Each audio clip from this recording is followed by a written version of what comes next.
Hello dear friends. Famous 5 on the Treasure Island. Chapter 5.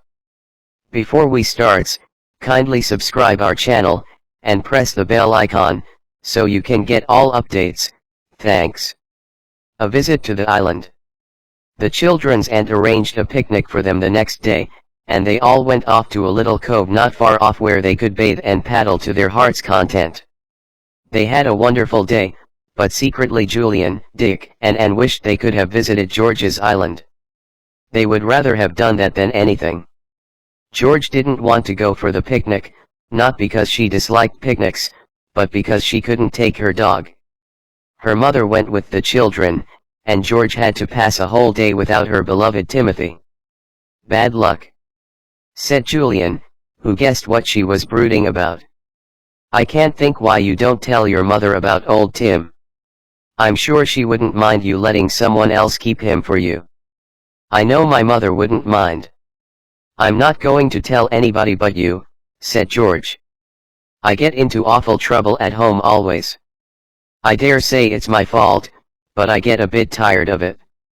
You see, Daddy doesn't make much money with the learned books he writes, and he's always wanting to give Mother and me things he can't afford. So that makes him bad-tempered. He wants to send me away to a good school, but he hasn't got the money. I'm glad. I don't want to go away to school. I like being here. I couldn't bear to part with Timothy. You'd like boarding school, said Anne. We all go. It's fun.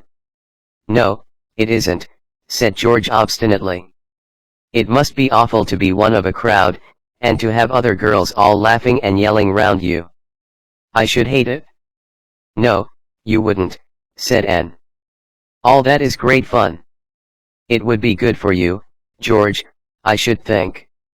If you start telling me what is good for me, I shall hate you, said George, suddenly looking very fierce. Mother and Father are always saying that things are good for me, and they are always the things I don't like.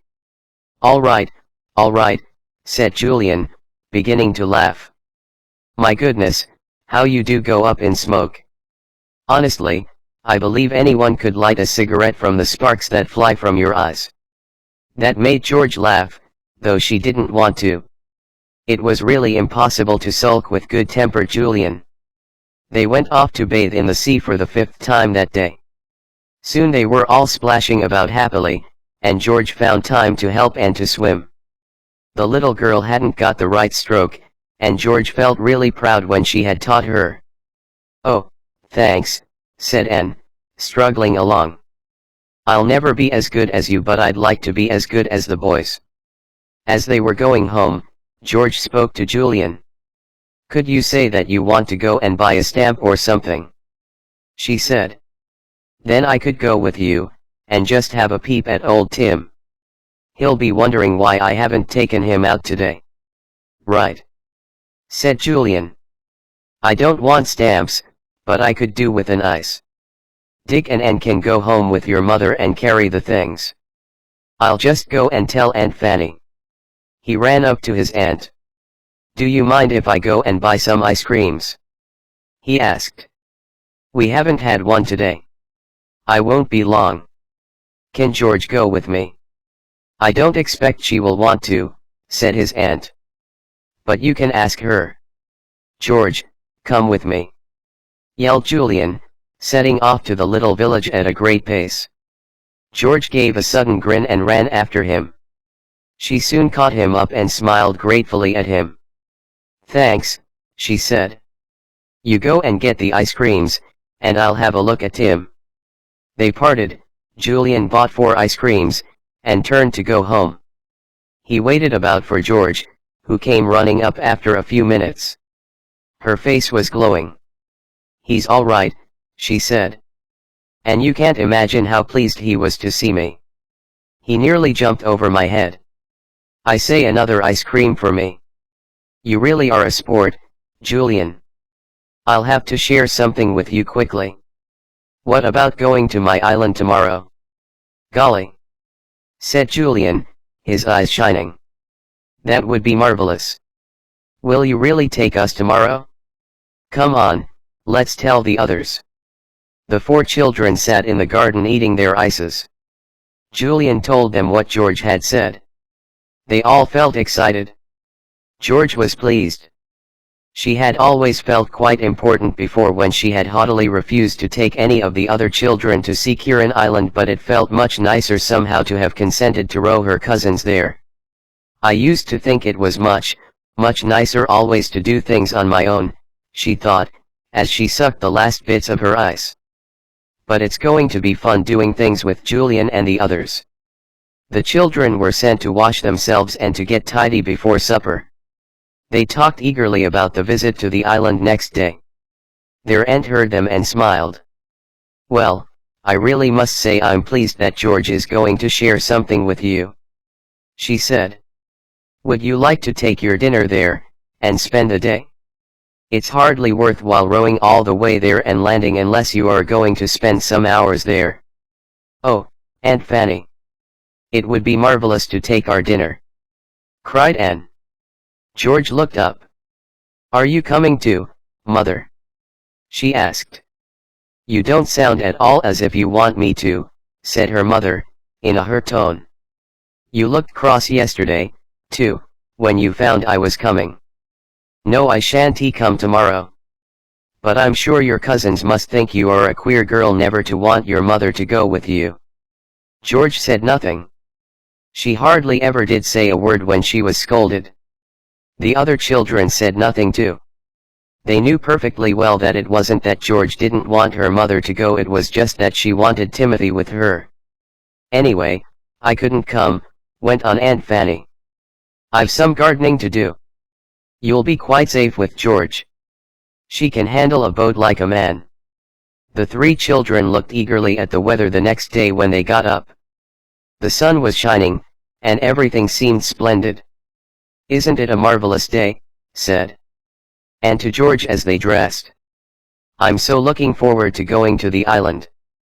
"Well, honestly, I think really we oughtn't to go," said George, unexpectedly. "Oh, but why?" cried Anne, in dismay. "I think there's going to be a storm or something," said George, looking out to the southwest. "But, George, why do you say that?" said Anne, impatiently. "Look at the sun and there's hardly a cloud in the sky." "The wind is wrong," said George. "And can't you see the little white tops to the waves out there by my island? That's always a bad sign." "Oh George, it will be the biggest disappointment of our lives if we don't go today," said Anne, who couldn't bear any disappointment, big or small. "And besides," she added artfully, "if we hang about the house, afraid of a storm, we shan't be able to have dear old Tim with us." "Yes, that's true," said George. "All right, we'll go. But mind, if a storm does come, you're not to be a baby.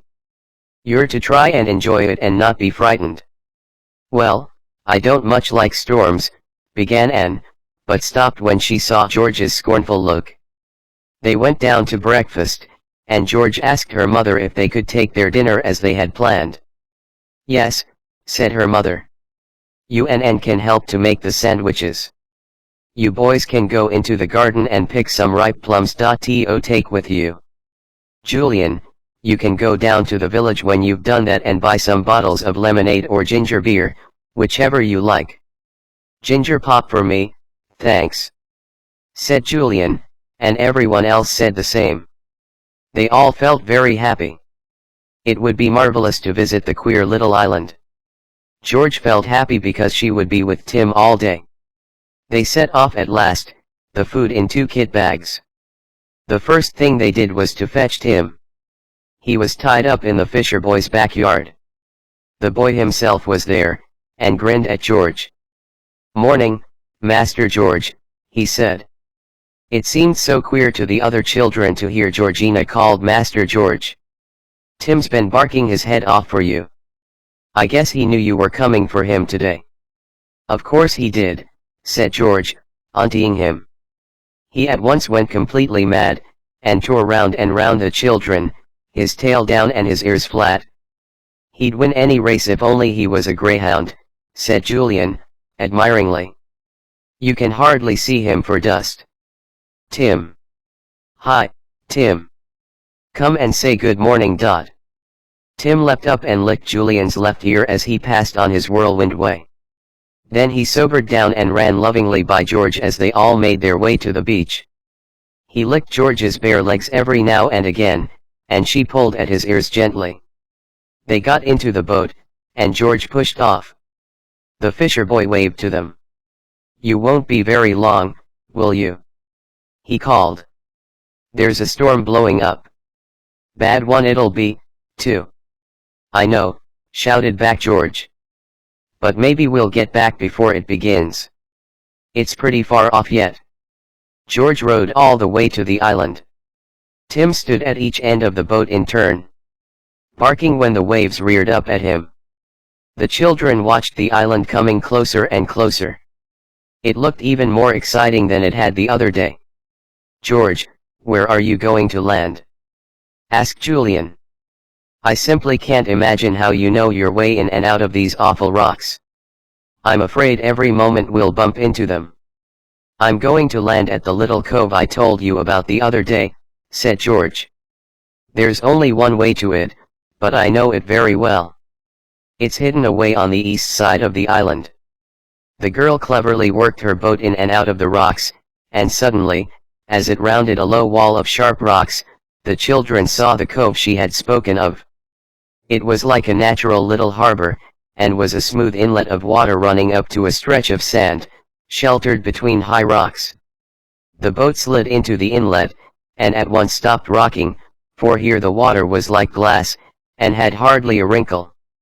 "I say, this is fine," said Julian, his eyes shining with delight. George looked at him and her eyes shone too, as bright as the sea itself. It was the first time she had ever taken anyone to her precious island, and she was enjoying it.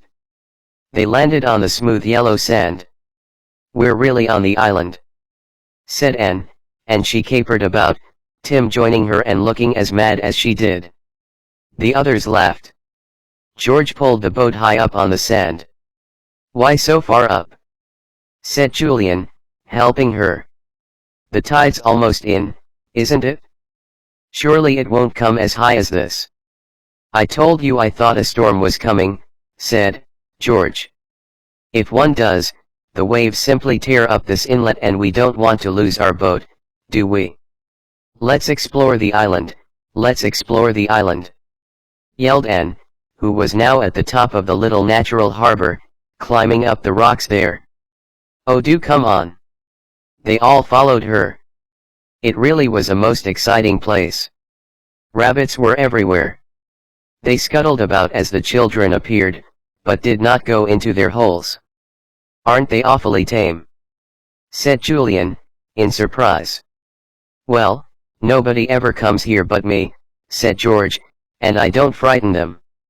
Tim, if you go after the rabbits, I'll spank you." Tim turned big sorrowful eyes onto George. He and George agreed about every single thing except rabbits. To Tim, rabbits were made for one thing: to chase. He never could understand why George wouldn't let him do this. But he held himself in and walked solemnly by the children, his eyes watching the lolloping rabbits longingly. "I believe they would almost eat out of my hand," said Julian. But George shook her head. "No, I've tried that with them," she said. "They won't. Look at those baby ones. Aren't they lovely?" "Woof," said Tim, agreeing, and he took a few steps towards them. George made a warning noise in her throat, and Tim walked back, his tail down. "There's the castle," said Julian. "Shall we explore that now?" "I do want to." "Yes, we will," said George. "Look, that is where the entrance used to be, through that big broken archway." The children gazed at the enormous old archway, now half broken down. Behind it were ruined stone steps leading towards the center of the castle. "It had strong walls all round it, with 2 towers, said George. "One tower is almost gone, as you can see, but the other is not so bad. The jackdaws build in that every year." They've almost filled it up with their sticks. As they came near to the better tower of the two, the jackdaws circled round them with loud cries of chack, chack, chack. Tim leapt into the air as if he thought he could get them, but they only called mockingly to him.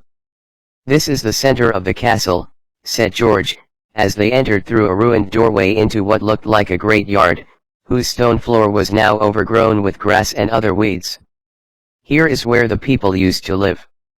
You can see where the rooms were. Look, there's one almost whole there. Go through that little door and you'll see it." They trooped through a doorway and found themselves in a dark, stone-walled, stone-roofed room, with a space at one end where a fireplace must have been. Two slit-like windows lighted the room. It felt very queer and mysterious. "What a pity it's all broken down," said Julian, wandering out again. "That room seems to be the only one quite whole. There are some others here, but all of them seem to have either no roof, or one or other of the walls gone. That room is the only livable one." "Was there an upstairs to the castle, George?" "Of course," said George. "But the steps that led up are gone. Look. You can see part of an upstairs room there, by the Jackdaw Tower. You can't get up to it, though, because I've tried. I nearly broke my neck trying to get up. The stones crumble away so." "Were there any dungeons?" asked Dick. "I don't know," said George. "I expect so. But nobody could find them now. Everywhere is so overgrown." It was indeed overgrown. Big blackberry bushes grew here and there, and a few gorse bushes forced their way into gaps and corners. The coarse green grass sprang everywhere, and pink thrift grew its cushions in holes and crannies. "Well, I think it's a perfectly lovely place," said Anne. "Perfectly and absolutely lovely." "Do you really?" said George, pleased. "I'm so glad. Look. We're right on the other side of the island now, facing the sea. Do you see those rocks, with those queer big birds sitting there?" The children looked. They saw some rocks sticking up, with great black shining birds sitting on them in queer positions. "They are cormorants," said George. "They've caught plenty of fish for their dinner, and they're sitting there digesting it. Hello, they're all flying away. I wonder why." She soon knew, for, from the southwest there suddenly came an ominous rumble. "Thunder," said George. "That's the storm. It's coming sooner than I thought."